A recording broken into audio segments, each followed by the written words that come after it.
죽고 싶지만 철학은 하고 싶다는 비트겐슈타인. 6.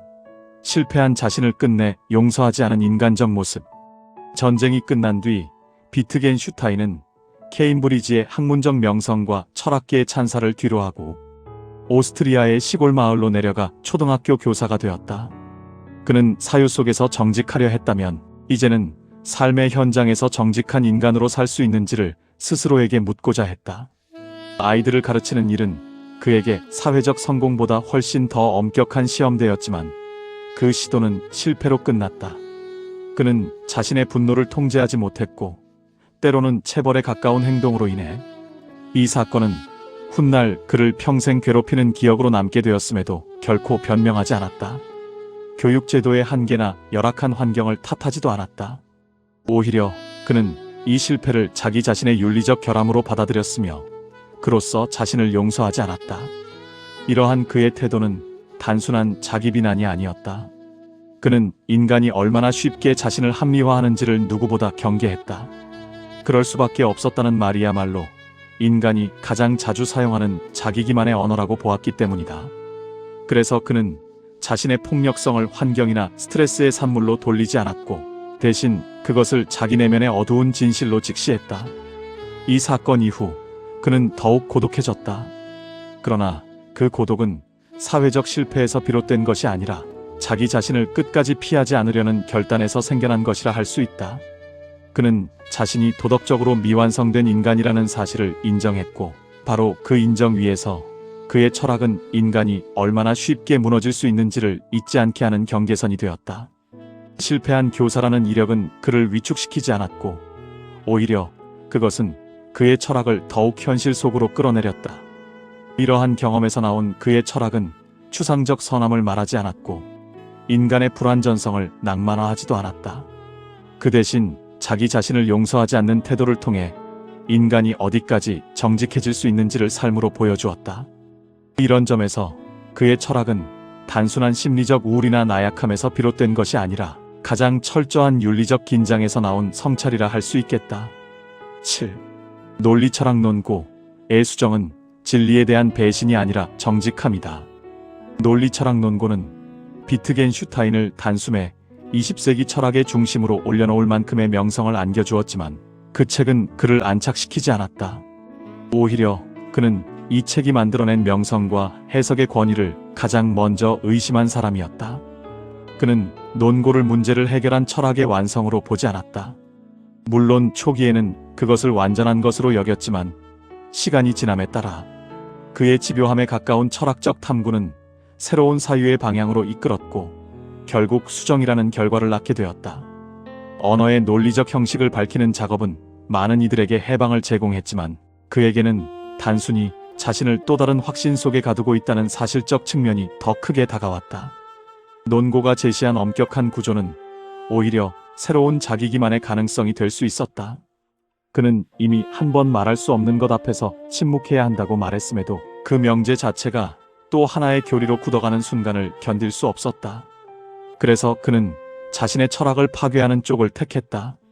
이것은 학문적 변심이나 시대적 전환이 아니라 철학적 윤리 일관성의 결과였다.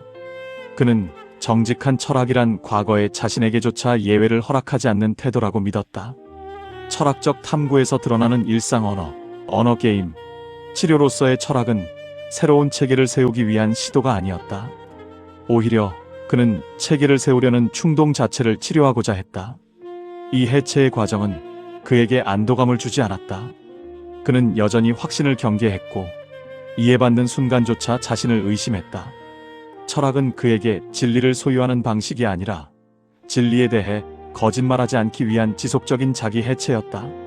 그래서 그는 성공한 이론가가 되기를 포기함으로써 철학을 끝없이 미완으로 남겨두는 길을 택했다. 즉 비트겐슈타인이 자신의 철학을 해체한 것은 철학을 배신한 것이 아니라 철학적 원리에 가장 충실했기 때문이라는 것이다. 이런 면에서 그의 후기 철학은 진보라기보다 정직을 포기하지 않으려는 마지막 후퇴에 가까웠다고 할 수 있다. 8. 죽음 앞에서만 정직해지는 비트겐슈타인의 윤리적 침묵. 비트겐슈타인의 철학에서 가장 인상적인 지점은 그가 끝내 윤리와 삶의 의미를 말하지 않음으로써 그것들을 가장 엄격하게 대했다는 사실이다. 그는 논리철학 논고에서 윤리에 관해서는 말할 수 없다고 단언하지만 이것은 윤리를 부정한 것이 아니라 오히려 윤리를 언어의 도구로 소비하는 태도에 대한 거부라 할 수 있다. 즉 말할 수 없는 것을 말하려는 순간에 인간은 진실을 훼손한다고 그는 보았다. 이 태도는 그의 삶에서도 반복된다.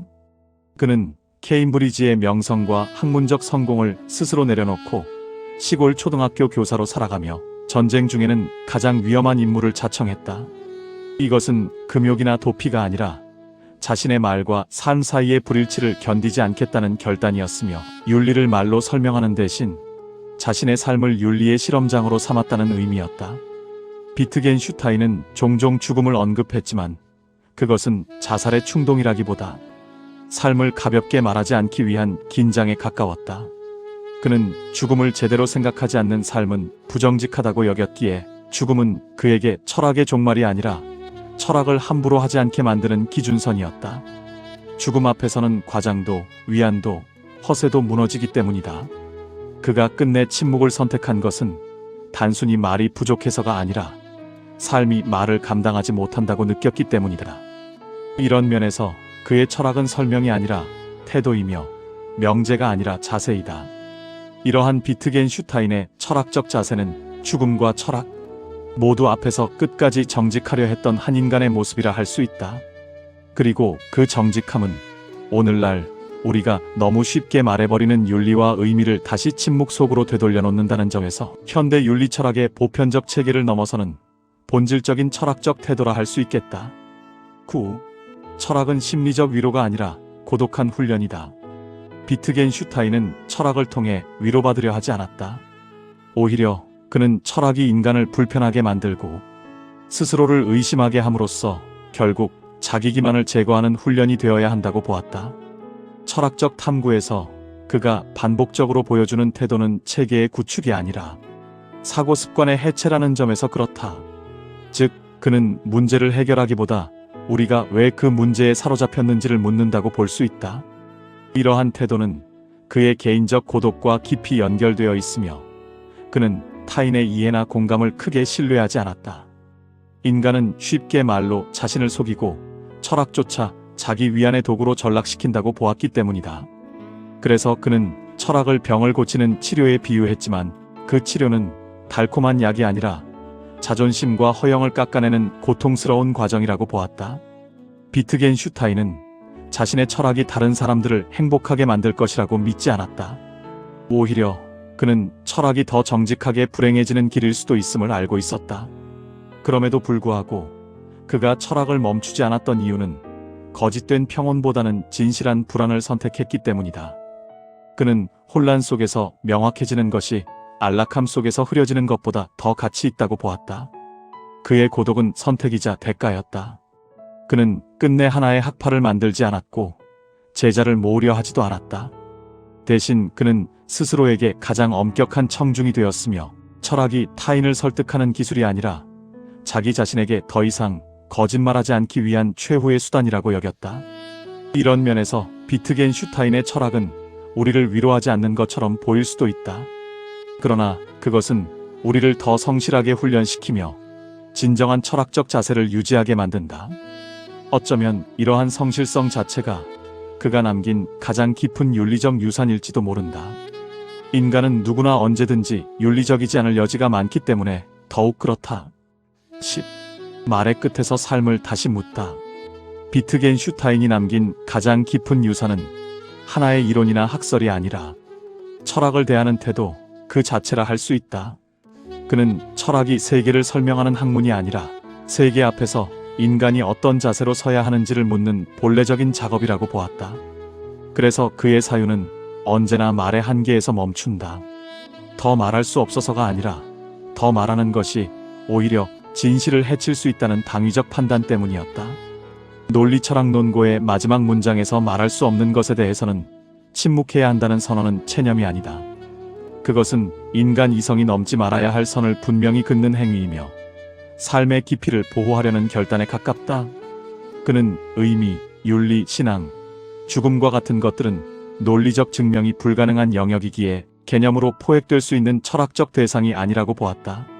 이런 점에서 비트겐슈타인은 끝까지 철학을 살보다 앞세우지 않았다고 볼 수 있다.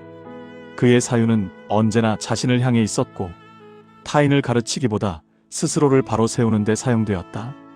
그는 철학을 통해 성공하거나 안착하지는 못했지만 그 대신 철학으로 인해 끝까지 불편한 인간으로 남았다.